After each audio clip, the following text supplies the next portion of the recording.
when should you actually try to get more people here? And this is the first place where many, many startups get it wrong. Many startups try to focus on this right away, right from the beginning, right? Try to get as much hype as possible, try to get as many people as possible moving on the sales and marketing line.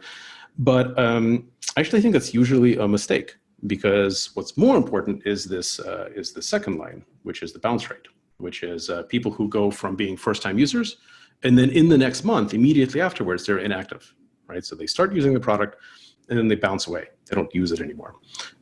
This is the biggest problem of most startup products that I see.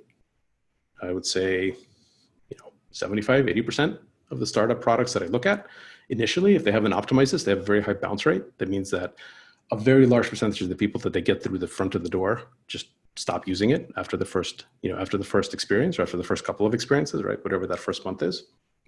And very often, bounce is actually counted as part of churn or as part of retention. And this is a big mistake.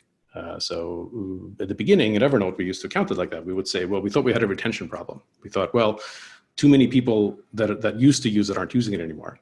But what we realized when we looked at the numbers, it actually wasn't a retention problem at all, it was a bounce problem.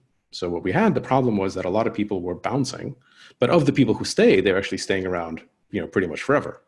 And the psychology that causes someone to bounce, right away is very different from the psychology that causes someone who uses it for a while and then churn. Right? So you got to look at it separately. Usually, a high bounce rate means that you haven't set the expectations correctly.